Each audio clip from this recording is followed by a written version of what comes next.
homes are not what they're used to be. Behind me you can see a home that is worth more than $1 million in a nice community, and it's an older home. Why it's so expensive is people are willing to pay that much of money for it. Guys, someone talked about new pre-construction, brand new homes, just so you have a visual on it. Just imagine a house, a regular house, open concept kitchen, open concept living space, vaulted ceilings, high ceilings, 10, 12 square foot or more, up to the second story sometimes, and just what the most common modern home looks like. Now, does it not feel right when you buy that home? Let me put some sunglasses, guys, because it's Calgary, it's a sun city, it's like unbelievably always bright, so I have to wear my sunglasses. Just hurts my eyes, so I have to wear it. Why is there something wrong about those new homes, and what makes those older homes so unique? Sometimes you go in an older house where they have a basement covered in wood, and it just feels good, even though your realtor will probably tell you to rip it off before you sell it. And I'll tell you guys, I worked in real estate for years now. I work as a realtor with eXp Realty in Calgary, Alberta myself, and I've seen thousands of new homes and old homes alike. And I'll tell you guys, there is something that people are saying, they call it an old home vibe, even in new homes, without actually knowing what they're talking about. They feel it subconsciously on an emotional, on a psychological level, but they don't actually know what it is. So let's talk about it. Well, let's talk about the vaulted ceilings. They call it the cathedral effect. It was actually done by a Journal of Consumer Research in 2007. The research was done. So guys, I'm organized today. I have things written down, not in English. I wrote down myself notes in Russian because I was just shooting a video in Russian. But anyways, I'll do another one in English for you. It creates a sense of spaciousness. You have all of this beautiful. It also it stimulates your abstract way of thinking and creativity. So it makes you feel like you're more creative, but at the same time, you feel a little bit different. You can, I have the feeling it creates more spaciousness. The same room looks bigger if the ceilings are higher, even though sometimes you compromise your square footage by going even to the second floor, having those high ceilings in the living space. But anyways, when you go to a church, let's say, it feels slightly different with those high ceilings. Or a train station. I know it's not very popular in Canada to talk about train station, but an airport maybe. Mostly European train stations have vaulted high ceilings, or churches, or halls, like in a town hall when you come in the middle, right, with the higher ceilings. It feels kind of weird. It feels a little bit more stressful. Doesn't really feel like home. And it also actually increases your stress levels by quite a bit, but while you're located at home, even though you'll probably never even notice it. And also open space concept. It's an amazing open space concept. I love vaulted ceilings, high ceilings, and open space concept. You know why? Because it's easier to sell those properties. In fact, I recently sold one of those properties, and it looks great on pictures. I love how it looks in the pictures. It makes the property look more spacious, like it's just enormously big, even the square footage is not so big. And people want it. People come and they buy it. People run for it. Like, there is expression in Russian like the bees on honey. You pour some honey and the bees come out of nowhere. They're like, wow, there is some honey over here. They just keep flying there to get it. So the same thing here is it's easier to sell. And it looks better on the pictures, and it makes it feel more spacious. But what are the downsides of this? And it's actually been published in the, Bernstein and Turban Field runs Royal Society in 2018, guys, and it increases your cortisol, like stress levels, by up to 25%. So they're saying that the amount of noise increases your stress levels. Imagine a cubicle in your office. I'll tell you my situation. I have an air fryer running, microwave running, and a coffee machine running simultaneously, while there's TV playing, and my wife is on the other end of the room. She's saying something to me, and I have two kids running around the freaking kitchen island, chasing each other, yelling, and I cannot hear nothing what my wife is saying. No, she could argue, say I'm never listening, but I do not hear what she's trying to say because of all this noise pollution going on inside my home. Like, it's just, there is no walls to cancel out, and your brain is programmed to have it. There has to be some separations. I cannot just walk out of the kitchen, let's say, because it's loud, and have a peaceful conversation with my wife. It's like a warehouse going on there, because there is a kitchen, there is an air fryer running, there is TV playing, and all in one room, and there is no place to run in that room, and because it's an open concept. So my kids are running in circles around the kitchen island. That's exactly where I need to get the dishwasher unloaded. And it can drive you nuts, like it drove me a little bit nuts yesterday. And what are the kids supposed to do? Like, they also need a space. So you literally have like a barn with your entire family in the middle of that open concept. Yeah, it's looking great, but this is my reality. Maybe it's more peaceful if you're a couple and you don't have two kids.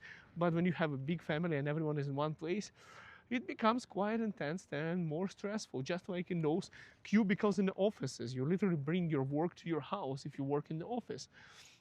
And let's talk about those giant windows. By the way, I want to say that open concept builders love it because it saves money. They have to put less walls, less drywall, and things like that. So, now big windows. They say to bring the nature from the outside into the inside of your property.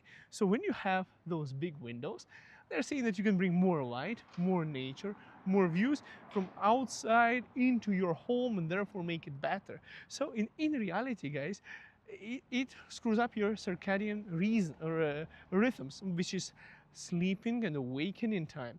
Okay, so more windows, it means more light, connection with the nature.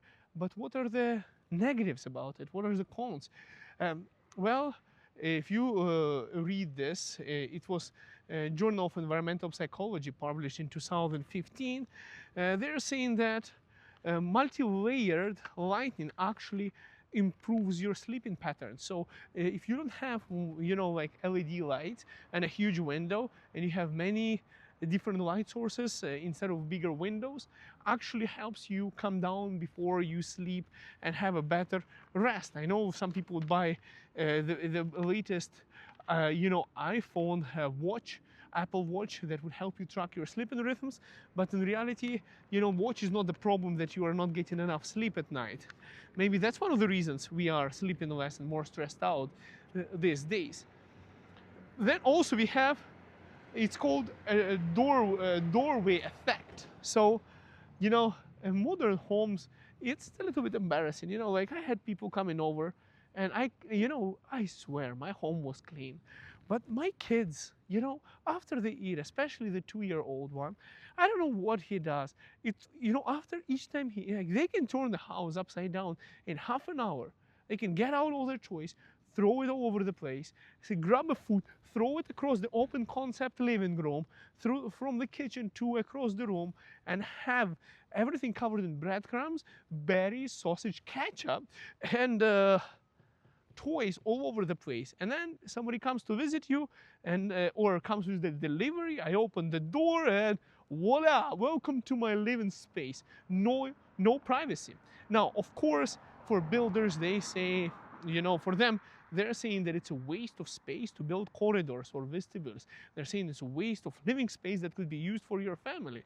But in reality, you're welcoming people right into your privacy, right into your space. And honestly, guys, that's why luxury homes have vestibules. They still have vestibules. Now, if you're buying a new home in Canada and you're probably paying $800,000 here in Calgary, Alberta, and you're thinking you're buying a luxury home, you're not. It's just a home. It's not a luxury home. Luxury homes full, completely different price category.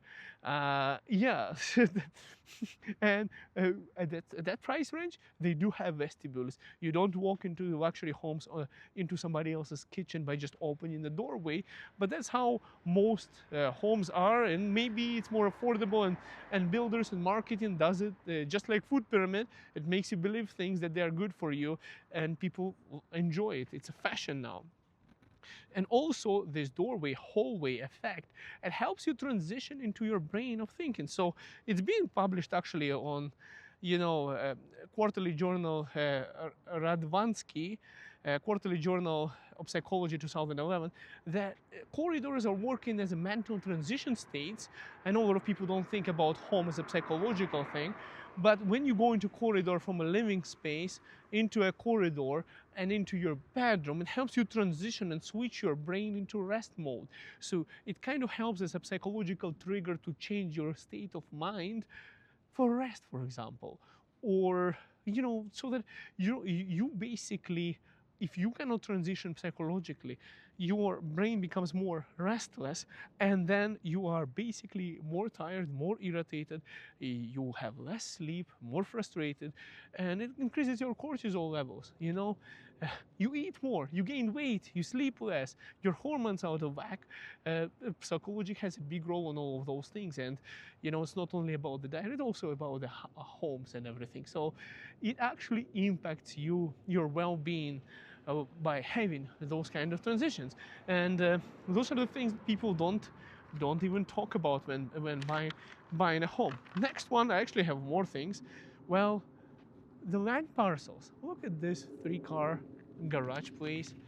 Like, it's awesome, guys. I love when you have so many cars in Canada, so much of richness. This is a wealthy neighborhood. I even had some lady walking that way just now, and not too happy that I'm recording in a. This is not an HOA, by the way, but some people think it is. Anyways, smaller parcels of land, less privacy. And not too long ago, a few years back, I purchased a home for a friend of mine. I work in the experience in Calgary, Alberta, in Seaton, and he loved the home. And you know what, guys? I don't have to totally agree with everyone I work with when I'm buying homes for people, because buying homes, like in Russian, there is a saying, "На вкус и цвет товарища нет." It means that there is no friend based on your favor of taste or color. So everyone is different. Everyone has their own thing going on. So, for example, they love the house, open concept, everything, big, 2,000 square foot, legal basement. It's amazing. But the parcel of land, the separation between the houses, it was just not there. Because for builders, the good part about it reduces the value of the home, reduces the cost, makes housing more affordable. They can build more homes on less land. But the negative part about it is, well, you cannot go topless sunbathing if you're a lady, on your backyard, because there will be 6 neighbors looking at you. You'll have a house on one side, across, seeing you, 2-story house, and a house next to that, and a house next to that, and a house on your right, and a house on your left, and 3 houses that way. Some grandfather with his binoculars is going to be really happy to see you doing that. So there is no privacy. And once again, are you in a condo, or are you owning a detached property? Do you have a private backyard or not? And also, new houses wouldn't have enough trees to create that privacy in between, even though people try to plant those ones that grow really fast all around the fence as soon as they can. But still, there is no privacy, causes more anxiety, causes more stress. And it was actually published at Currents Housing Studies in 2012. Now also soundproofing. Let's talk about open concept and everything.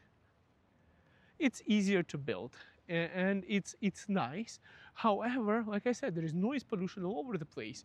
And the negative part about it, like I said, I can hear my wife. Not only it causes you more stress, like you're in the office, it makes your wife mad that she's thinking you're not listening to her. I hope she's going to watch this video, and she's still not going to believe me. She'll be like, you're not listening to me. And anyways, yeah, it makes agitation even that way. How can you reduce that? Well, the first place to do that, and I actually know how to do it, because I know how the sound works, because I'm doing YouTube for, I don't know, almost a decade now. Before all the technologies came out, I had a bunch of sound barriers. So the best way to do it is actually to put a blanket. Hello, guys. To put a blanket, for example, put a rug on the floor. It reduces the echo, and also to put where you have blinds in the new construction homes, there is a lot of blinds right now. So just to put those window coverings, and this would reduce the amplification of noise and echo in your home, drastically reducing your stress. So you wouldn't have so much of stress in your home if you have those things, because it would be less noisy with the open concept. I don't know since when our homes became dentist office appointments, or like office buildings where you go to work, you see the same kind of stupid blinds and cubicles. You come back from work and you see the same thing going on in your home. When do you get to rest? When do you get time to live or spend time with your family? Maybe that's one of the reasons we have so much of cases of depression and things like that, psychological things going on. And that was also looked at WHO, burden on disease from environmental noise in 2011. That was a publication. Some people are coming up on the videos and they're saying, Igor, things you discuss, you don't have any resource behind them. Whatever you're saying is made up. So I decided to do some references. It's with modern day technologies, it's actually way easier to find those references and proofread anyone else, guys. So feel free to do that. Энергоэффективность и вентиляция. It means energy savings and ventilations, like HVAC, for example. Well, the good part about it, homes are more warmer now, less energy loss, better heating, better cooling, and all of those nice things. However, the closed envelope of the property, and it's been published of Mendel Environmental Health Perspective in 2011. See, guys, all this research has been done a decade ago.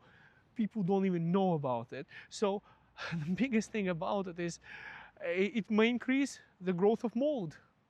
Yeah, because the house doesn't breathe properly, so higher chances for mold, which can cause a depression as well, and other health issues. And also on top of it, if you look at the property, in Alberta, we have such a gas called radon. It's a radioactive gas that can cause cancer. Quite literally, it can cause cancer. So even in new homes, they put this radon pipes now, so that in the future you can put a special vent system. But older homes, they were not so well insulated or properly, so some air can escape through the walls, through the window cracks, through the roof or whatnot, and it's actually more ventilated. So even that radon gas, it's in itself, even without testing, I still highly recommend to do testing. University of Calgary, for example, gives away those kits for, I think, for free. Have to double check on their website, they have a program for that. But on older homes, that's less of an issue with this radon gas, because you don't need to put a fan to push out air out of your home, because it gets pushed out kind of by the construction itself. Now, guys, it also probably explains a little bit to you why people buy older homes and what makes you feel different in newer homes. You know, newer homes became less of a home, but more of a commercial enterprise, like a shopping mall. When you go into a shopping mall with high ceilings and glass and plasticky materials. Also, I haven't mentioned it, but construction materials. Have I mentioned it? I wanted to mention it. Yeah, it was actually a food and human health published in UBC. Basically in 2010, they talked about materials like plastics and other things, and they actually said that psychologically wood is better for calming down your stress. So the wood actually and natural materials are better for your mental health as well, and reduces levels of anxiety. And that's maybe one of the reasons why people, for example, why people, for example, buy older homes as well, and they do renovations like over here, and not go for newer homes, because, you know, guys, these homes are super expensive, and that's for a reason, because they have that character of homes. And hello, and hi, and anyways, guys, I want to tell you that older homes are awesome, and this is what um, makes it's so attractive to buy an older home rather than a new one, and that's probably something that some people would feel when they buy a new home, but they couldn't explain it and articulate what is wrong with the new house. It seems amazing, but something is off, and it's not only food, it's not only lifestyle, but it's all combined effects of all the things I would say that actually cause our modern day issues, psychological issues as well, depressions and things like that. For a lot of people, I think it's the homes, the environment, the work culture, the food, and including social media, guys. I would recommend. I had to get myself off social media a little bit recently, guys. I realized I'm spending countless hours scrolling YouTube Shorts and TikToks and other things, and I just consuming that mental trash that is coming in those short dopamine spikes. I caught myself in a cycle and I was like, what the hell am I doing? I'm not even focused on my life anymore. I forgot what I was supposed to do for myself, for my family, for my well-being, and for my business as well. So it lasted for about 2 days. And I was like, you know what, this is like, that's an addiction. Wow. It actually makes you go into a parallel universe of social media mindless scrolling. So I'm even frustrated with YouTube right now because they keep on pushing you into a shorts page and kind of catches your attention so fast. I quickly switched to long format and I watch longer videos myself because it's, guys, yeah, it's pretty crazy times. Anyways, thank you so much for watching, and we'll see you guys in the next video. Bye for now, and if you need any help with real estate, here's my contact on the car. It's Igor Realtor with XP Realty. Take a screenshot, give me a call if you need to buy or sell real estate in Calgary, Alberta, Red Deer, or even Edmonton. Bye for now.